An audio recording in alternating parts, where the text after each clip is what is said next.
In order to choose the correct components, we must look for a lot of things. They must be compatible with other components, the frequency, format and type of the RAM, the socket of the processor, the watts that the power supply need to give enough energy to the PC, what generation or brand CPU and how much RAM does the motherboard support, the format of this motherboard, ATX, mini ATX, extended ATX, etc. We can see all of this information in the motherboard manual.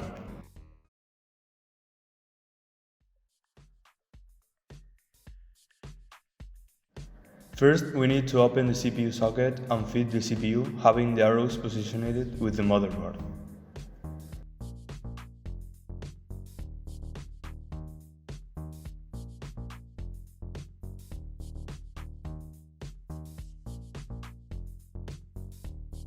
Now we must install the RAM sticks. First, we open the RAM socket and proceed to install them in the right position, checking the layout. But don't push too hard or you may break them.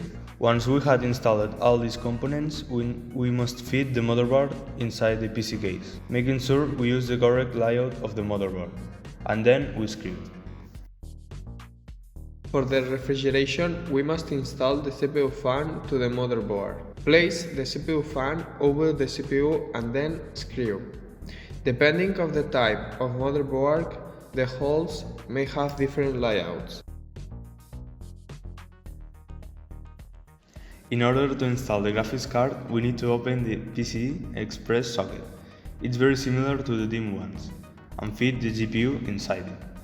Then, in the back panel of the case, screw to feed the GPU ports correctly.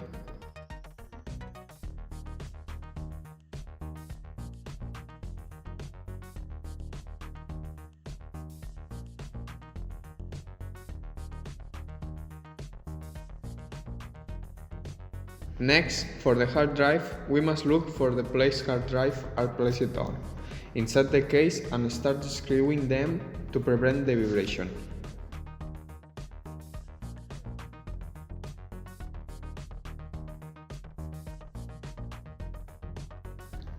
In order to install the power supply, we need to fit it in the correct position.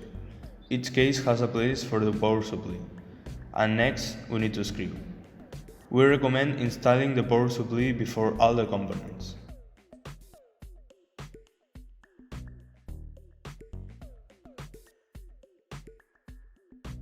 In every PC, it's very recommended to have the cables organized, so they don't hit any fan or component. The ATX connector with the ATX port. The CPU fan connector with the CPU fan port. The EPS connector with the 4-pin port. This one is the processor supply. The USB 3.0 connector with the USB 3.0 port. The USB 2.0 connector with the USB 2.0 port. The modex connectors. The first one is for the case fan and the next one is for the case RGB. The frontal panel connectors, each one in the position each case specifies. For the power, reset, LED, etc. Then SATA power in the hard drive and the SATA connector in the motherboard, and in the hard drive to transfer data.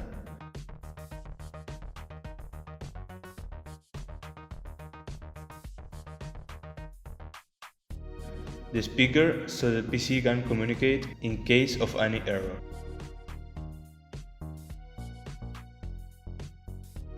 And the last one, the audio connector for the frontal panel.